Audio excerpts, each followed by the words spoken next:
After 2 rough years of missing the playoffs after that World Series title, the Rangers have a lot to do this offseason. But what is the best case scenario for this winter? Talk about all that and more on this episode of Locked On Rangers. Let's get into it.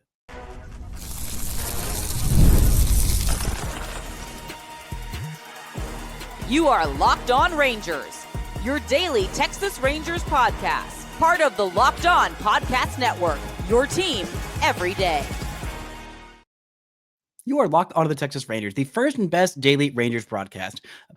I'm Bryce Paddock, a cripply addicted Texas Ranger fan, covering this team for 12 seasons, including all 7 as the founder and host of this podcast. Thank you all so much for making Locked On Rangers your first listen every single day, part of the Locked On Podcast Network, now the #1 sports podcast network. Shout out to all of y'all for making that happen. You can follow me on Twitter at Bryce Paddock. You can follow the show at Locked On Rangers. Hit subscribe on your favorite podcasting platform and on YouTube, where the best way you can help grow the show is to comment nearly any single thing below. Now, on today's show, we are talking about the best case scenario for the Rangers offseason. What does that look like? How many people will they sign?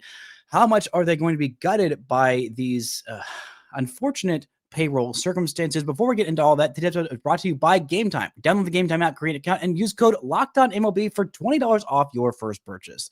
Now, even before I get into all of this best case scenario, there is some personal news I'd like to talk about on the show. Yesterday, I became a whole fiance. Shout out to my now fiance. Feels so weird saying that, Morgan, for saying yes, we are getting married. An incredibly happy weekend, and also feels incredibly weird to be talking about baseball right now and the whole world to not just stop when, big life updates happen. But, here we are talking about, Rob Refsnyder and Jordan Montgomery less than 24 hours after being engaged, because that's just how life works. And if you are one of the OG day ones from 2019, no, this is not the same Morgan that was co-hosting the podcast with me. This Morgan knows a little less about baseball than that Morgan, but that's all right. Enough about my personal life. Let's talk about the Texas freaking Rangers. What are they going to do this winter? What are they going to do this offseason? Right now, the payroll is sitting at $209 million.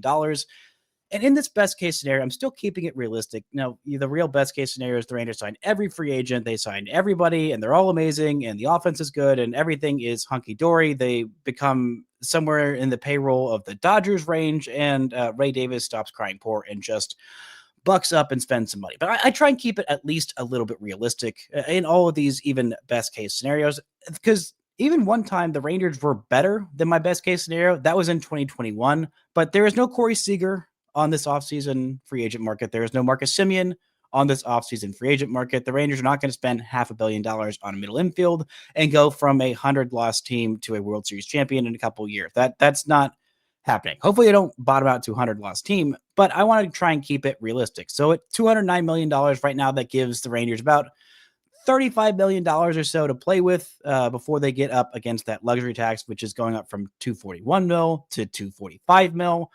I think even in my most optimistic scenario, the Rangers aren't touching that luxury tax. They're going to butt up against it, and I think that's kind of where they're going to stay. But if you go up to about that luxury tax, that gives them about $35 million. If the Rangers non-tender Jonah Heim, which I think they will, I think that's the ultimate scenario that ends up happening. He's projected to make about $6 million in arbitration, and he is not a $6 million a year player. He's been the worst qualified hitter in baseball for the last 2 seasons. He was an All-Star and World Series champion in 2023, and we thank you for your service. But those dollars are going to have to be spent elsewhere, because spending $6 million on a catcher, as good of a defender as he is, which is not quite even Austin Hedges level, he has been just a very, very bad hitter, and you've got to budget that money elsewhere. So that adds another $6 million or so for the Rangers to play with. So basically gives them $41 million to spend this off season. So what do they need? They need 1.5 starting pitchers. That's about the number of starts they will need heading into this season because of the lack of depth in the rotation. Rotation's really good, but it just needs a little bit more shored up. There are so many relievers that have left in free agency, or at least have become free agents, might end up coming back. So the Rangers need probably, ballpark it, let's call it 4 relievers. And then if they cut bait with Jonah Heim and non-tender him, they will need a backup catcher. And then you'd like to have a righty bench bat that absolutely crushes lefties, because you'll have Evan Carter playing a whole lot in the outfield. Maybe if the Rangers non-tender Adolis Garcia or trade him away, they'll need another, or I guess just another righty bench bat that crushes lefties, because Alejandro Ozuna would be getting the primary starts in right field. In my best case scenario, they don't do that. In my best case scenario, I would rather them not cut bait with Adolis Garcia. Maybe he's negotiated down from, 12 and a half, $13 million to $11 million or so in arbitration, but that's not really how arbitration goes. So that's kind of where the Rangers are. There's not a whole lot, even in my most optimistic scenario, of money for this Rangers team to go spend buku bucks this offseason. But they still need to spend bucks. They need to spend something. They can't just stand pat, cry poor, and just go into next season with the guys that are just on the roster, because that is not going to be a winning baseball team. And that is going to get a lot fewer butts in seats and a lot fewer people paying for Victory Plus or cable or whatever to watch any of these Rangers games. So let's start with the starters. A fine place to start, because it is per player going to be the most expensive part of this Rangers offseason, or at least it's going to be the most expensive individual player. Because I'm starting with Tyler Mahle, the one of the 1.5 starting pitchers that the Rangers sign. A reunion with Tyler Mahle makes sense, and I'm projecting him for a 1-year, $12 million deal. Now, Spotrac had him at $5 million.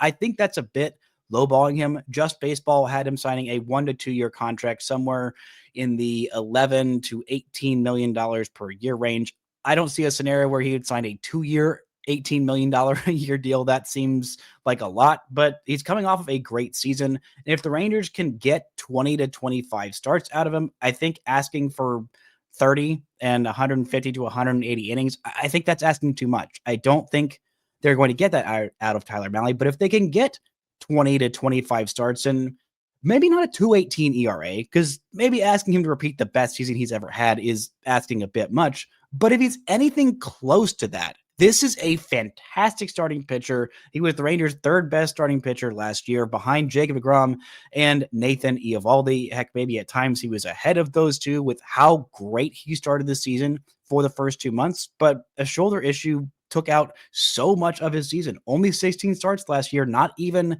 90 innings, just barely over the 85 inning plateau. But you have a 2.18 ERA. Even though the peripherals are not pretty, it's why I don't think anyone's going to sign him to a multi-year deal with, more than $12 million. Maybe he gets somewhere in the range that he got for his first contract with the Rangers of 2 years, $22 million. Maybe that's the case. Maybe he gets one with an opt-out. So if he does well in a prove-it-year deal in 2026, then maybe he could go and sign a bigger deal, a 3, 4, 5-year deal, maybe 3, 4, maybe 5 years seems excessive, because next year he'll be heading into his age 32 season in free agency. He's going to be 31 next year. I think this makes a lot of sense. It gives the Rangers a guy who you can start in a postseason game. So if you get to the postseason and one of your starters is hurt in Jacob deGrom or Jack Leiter or Nathan Eovaldi, that gives you at least 3 certified ballers that you can throw in a postseason series, which one of them might be hurt by the time you get to October of next year, if you even get to October of next year. But if you have a guy like Tyler Mahle going anywhere near what he did last year, that is a fantastic starter to add to your rotation. And it's on a bit of a bargain. I projected 1 year, $12 million. That's at the lower end of this range, because again, this is me going best case scenario and trying to be the most optimistic with all of these contract projections that I can, but still make it realistic. Now, the half starter in this rotation is a guy who you can maybe count on for about half the starts this season if you're getting all of that, and that is Jordan Montgomery. I'm projecting him to sign a 1 year, $2 million deal. Maybe that's even a bit optimistic. Jordan Montgomery is coming off of, since the World Series, 2 awful seasons. One, he was just awful on the field. And the second one, most recently, he had Tommy John surgery heading into this 2025 season after being just awful in his first year with a new contract with the Arizona Diamondbacks, an ERA north of 6 in 2024, had a shortened spring training, had basically no spring training, came in and just was bad for the Diamondbacks, and then got hurt this year. It was a rough year for him, but if the Rangers are banking on a bounce back signing from Jordan Montgomery, $2 million is basically nothing, and the Rangers can trust their team doctors to get him back and healthy. He's probably going to come back, I don't know, maybe around May, June or so of this season. And $2 million is nothing when it comes to a starting pitcher. If you can get 15 starts out of Jordan Montgomery, and he's definitely not going to be the best version of himself. He's not going to be that 2023 ALCS Jordan Montgomery, but this is a quality starter at the back end of your rotation to the middle of your rotation. If you get there and he's, some approximation of a good version of Jordan Montgomery, that's also a guy who you could start in a postseason series. If he comes back and he's just kind of fine, this is a good long guy in your pen. $2 million is fine for a long guy in the pen. I think there are a lot of teams that are going to be scared off of signing Jordan Montgomery, which is why he's not projected to sign a big old deal, because you missed one season and the season before that you were terrible. I think the Rangers have a familiarity with him and feel comfortable with him. They felt comfortable trading top prospects to go get him in 2023, help them get over the hill and win their first ever championship in that season. And a reunion with Jordan Montgomery, I think, would make sense if the Rangers are going to sign two starting pitchers, because the dollar figures add up really nicely to let them go and do the rest of what they need to do this offseason. Coming up, we're going to look at this bullpen and getting an actual certified closer with closer experience, something that the Rangers pretty desperately need. Talk about that and more right after this. This show is brought to you by FanDuel. The NBA is back, and there's no better place to get in on the action than FanDuel, the official sports betting partner of the NBA. Even if you miss the start of a game, you want to ride the hot hand, FanDuel has live bets on everything from who will score next to fourth quarter comebacks. Plus, they've even got a way you can combine your live bets into same game parlay for a shot at a bigger payout. Let's look at some of these odds for FanDuel right now. Let's look at the NBA Finals. Who is going to project to be the NBA Finals winner? Yep, it's the Oklahoma City Thunder, projected to go back-to-back at plus 210. I don't even want to tell you where the Dallas Mavericks are. It's not at the bottom of the entire betting apparatus, but they're below the Hawks and just barely above the Miami Heat, and below the Detroit Pistons for odds to win this year's NBA Finals. So right now, FanDuel is giving new customers $300 in bonus bets when your first $5 bet wins. So head to FanDuel.com to sign up today and play your game with FanDuel, the official sports betting partner of the NBA. Shout out to every making Locked On Rangers your first listen every single day. On tomorrow's show, I'll be back, and I will be in Bummersville talking about the worst case scenario for the Rangers offseason. Unfortunately, there is a lot of places that I could go with the worst case scenario for the Rangers offseason. I'll be back on tomorrow's show talking about all of that. So the Rangers, at this point, best case scenario, signing Tyler Mahle to a 1 year, $12 million deal, Jordan Montgomery to a 1 year, $2 million deal. That's $14 million to rebuild or fortify your starting rotation. That gives the Rangers a pretty solid starting rotation. Opening day, DeGrom, then you have Evo, then you have Leiter, then you have Mahle in there, and then you have Jacob Latz rounding out the 5 spot in the rotation. Depth behind that is Jordan Montgomery and also maybe Kumar Rocker, depending on what all's going on with him. But the Rangers, we're looking at the 4 relievers that they probably need to sign this offseason. I think maybe they could get away with 3, but maybe we just go ahead and chalk that up to 4. Now, let's look at the top end, because the Rangers, they need a closer. They need a certified actual closer. They had one in 2024, and they did not have a real ninth inning nails option in 2025. And I think that cost them a lot of games. They blew so many saves, but in the 7th, 8th inning, 6th inning leverage spots, they were good. But they did not have that one guy who had closer's experience, who could nail down that 9th inning. I changed my mind this year after years of saying, just go get anybody and stick them in that closer's role. Closers are so expensive. They're not worth it. After this year and so many close games lost, so many blown saves in the 9th inning, it has convinced me that no, the 9th inning is actually different. You really do need somebody with that closer's experience, or at least closer's stuff that you can throw in there. And the guy who I think the Rangers should be looking at to fill this role is Raisel Iglesias. Iglesias has been with the Braves for the last 3.5 seasons, spent time in Cincinnati, spent time with the Angels, and has been mostly really darn good with the Braves the last few years. In 2024, he was exceptional, a sub-2 ERA. This year, a lot less good, 29 saves. He did have 34 the year before, 33 the year before that. I mean, he has just been a saves machine, basically 30 saves almost every year for the last, 8 years. I mean, he's been a closer since 2017, and he has been holding down that role incredibly well. Now, there were a few bad years here and there, but this year, even a, bad year was not really all that bad a year. The 3.21 ERA as a closer with 29 saves on a team that did not win a whole lot of games. He led the National League with 57 games finished because the Atlanta bullpen was rough. Raisel Iglesias wasn't necessarily the best version of himself, but he was still a very good version of himself. He is aging, though, heading into his age 36 season, but still a guy who strikes out a whole lot of batters, doesn't really beat himself with the walks. I mean, both the walk rate and the strikeout rate are in the top quarter of baseball. That's what you love to see. Chase rate, whiff rate, all of those in the top 12% of baseball. Expected ERA, expected batting average, all of those in the top 20% of baseball. Those are all where you want those to be. Doesn't get a whole lot of ground balls, but he's going to strike guys out. He's not going to beat himself with walks. Doesn't give up a whole lot of homers. Doesn't give up a whole lot of hard contact. Not elite at preventing it, but you can't be great at everything. Or if you are, you're probably going to make somewhere between $16 and $20 million as a closer. Rangers don't have the budget for that, but they do have the budget for what SpotTrack projects him to sign, a 2-year, $17.6 million deal. That's $8.8 million per year.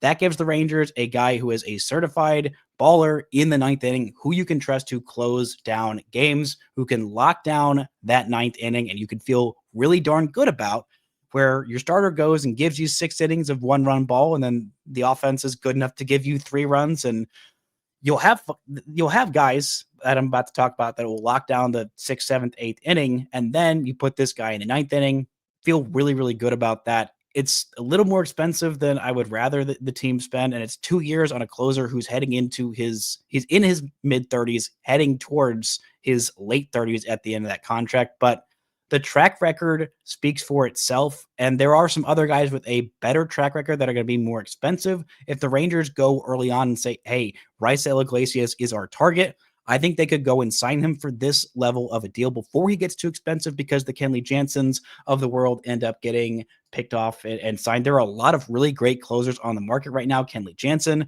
Ryan Helsley, Edwin Diaz, Robert Suarez. If you go out and target this guy, not the very top end of the market, but the, number 3-ish guy, maybe he has to wait it out and wants to extract that higher dollar value. But I think this could be a very reasonable deal. Now, the next reliever on this list, number 2 of 4, Phil Maton coming back, signing a 2-year, $14.2 million deal. That's a $7.1 million average annual value. $7 million for $7 million or more for 2 different relievers. Not normally what I go, but Phil Maton has been so consistent. And with the Rangers, he was great outside of the times where he was in the 9th inning and really blew some of those games open. But if you put him in that 7th, 8th inning role, he has been solid. He has been honestly pretty dynamite. The strikeout rate has been excellent. You're not getting a whole lot of velocity, but he's never been a really big velo guy. He's not going to beat himself with walks, not going to give up too many home runs. I really love what I saw from Phil Maton last year. Maybe if the Rangers can get it in the $6 million range, that make me a little bit more comfortable. But I think he's definitely signing a multi-year deal. He's heading into his age 32 season. He has just been so consistently pretty darn good for the last 3, 4, 5 seasons that I think he's getting a solid deal, and the Rangers bringing him back, there is some mutual interest there. I would love to see Phil Maton back. Maybe $7 million gets a bit out of the price range, and as we start to look a little bit more at filling out this roster, maybe we come back to that one and scratch that. But for right now, let's put a pin in Phil Maton, 2 years, $14 million total. Next guy on this list, another returning Ranger, Shawn Armstrong, projected to sign a 1-year, $4 million a year deal. Shawn Armstrong was just awesome, just straight up awesome for the Rangers last year. Actually, no, he's projected to sign. Wait, sorry, I'm looking at Raisel Iglesias, not Shawn Armstrong. Yes, 1 year, $4 million. He was exceptional for the Rangers last year outside of basically 2 games. But once the Rangers put him in that closer's role, he had 9 saves, which led the team, tied for the team lead, along with Luke Jackson and Robert Garcia. Robert Garcia is going to be back next year. Jacob Webb's going to be back next year.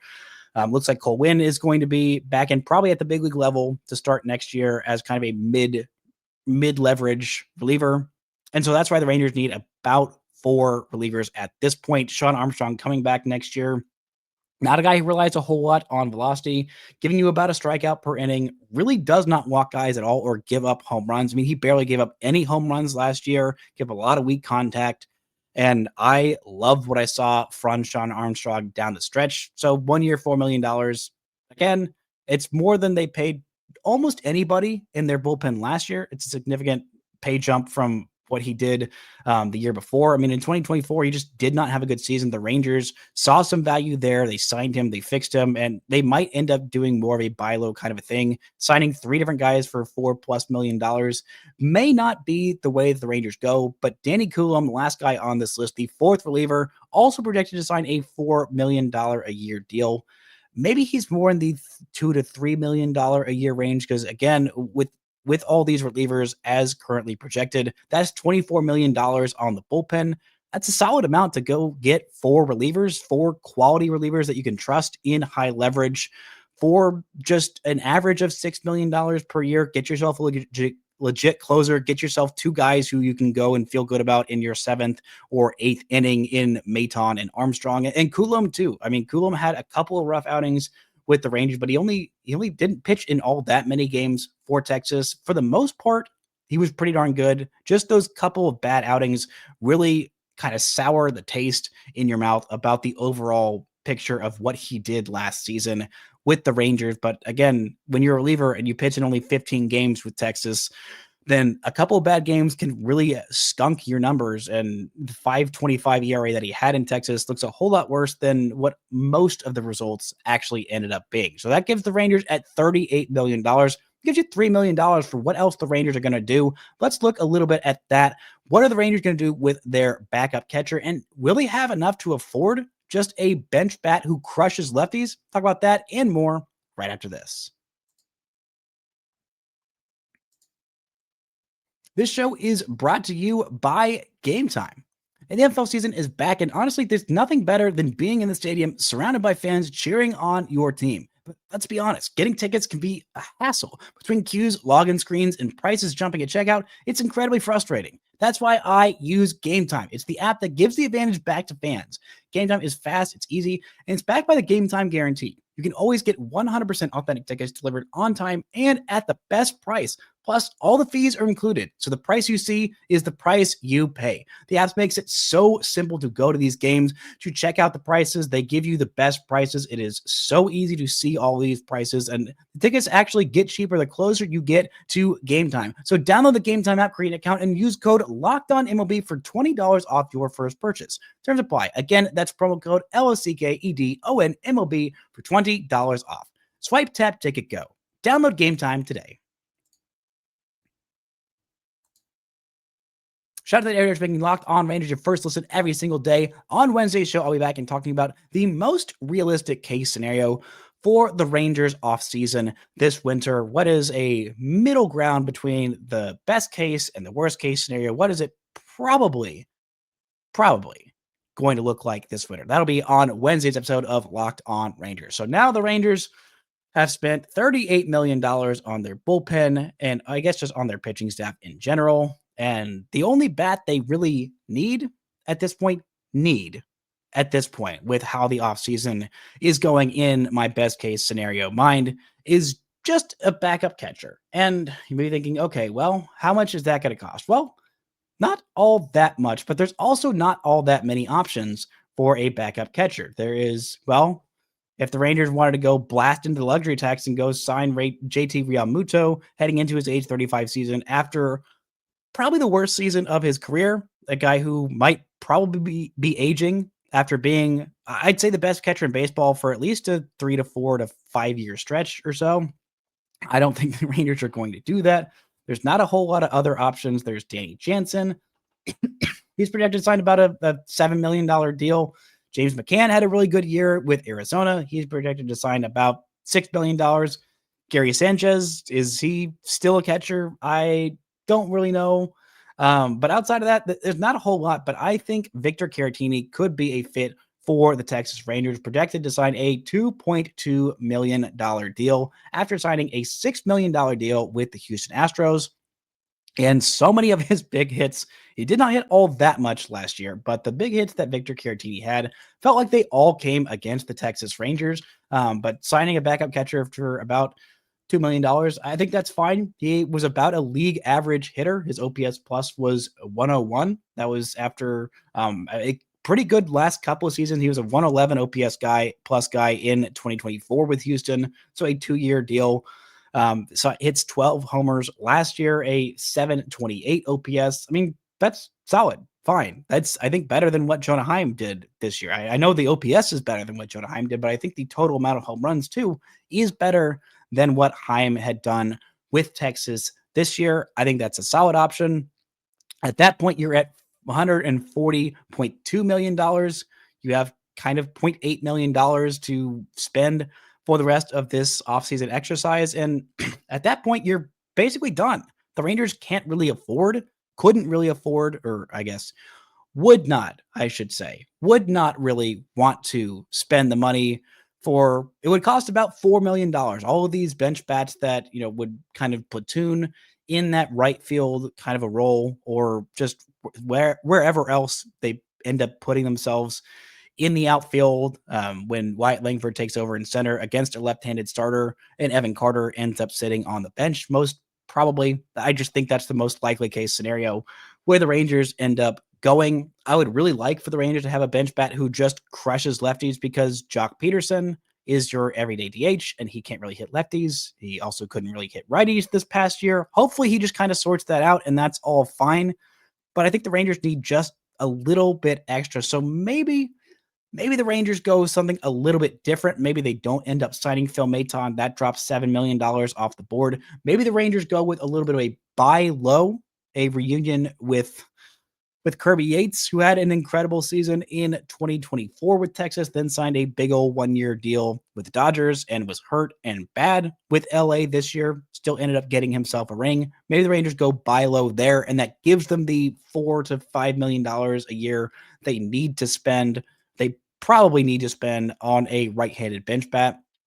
Or if they really need to go into it, if they decide that this is what has to happen and they cut bait with Adolis Garcia, I think a trade would be the best case scenario where the Raiders actually get something back, because Adolis is not just the worst player in baseball. He got a lot of flack like he was just some awful black hole out there. He was not good. He was not an all-star. He was not ALCS Adolis Garcia, but he wasn't a bad player. He just wasn't what the Rangers needed. While there's still value there, he was still basically a 2.5, 3-win player while missing 30 or so games last year. The defense was exceptional, truly one of the best defenders in all of baseball last year, regardless of position. Still hit 19 home runs, still had a 665 OPS. Not great, but not a terrible player, and definitely someone who I think the Rangers could get some value for. Maybe the Rangers save some money, trade him for a prospect or two. I have truly no idea what kind of return they would get for him. But also, I think everybody in baseball would know that the Rangers are like, hey, we're shopping this guy because we have to get off this contract. It's just not a good fit right now. But I think the Rangers need that right-handed bench bat. And if they are going to go and get one, I think the best possible option is Rob Refsnyder. Now, maybe hearing the name Rob Refsnyder for the very first time on this podcast, that would be kind of understandable for sure, because Rob Refsnyder was not necessarily a guy who is thought of as a premier bat. But in certain scenarios, and the certain scenario being against literally any left-handed pitcher, this guy was freaking Barry Bonds. He was exceptional as a platoon player for the Boston Red Sox, plays about a bazillion different positions, played some shortstop, played some second base, some third base, some first base, left field, right field, DH, wherever the heck the Boston Red Sox needed him, he was there mashing against left-handed pitching. He's projected to sign about a $4 million a year deal. Maybe you want to go more with the Randall Grichuk kind of a category. I think that's a totally fine way to go about things. But I would be, I'm in the camp that I really would love Rob Refsnyder back on the Rangers for a return to glory from what he did in 2020, which was not all that much, to the point where I kind of actually forgot that he was a member of the 2020 Texas Rangers, but he signed a $2 million a year deal last year. projected to sign a $4 million a year deal, $4.3 million to be specific, $4.25 million to be very specific. This is a guy who has a very specific role planned for the Texas Rangers. If they sign him, I think he would be a great fit.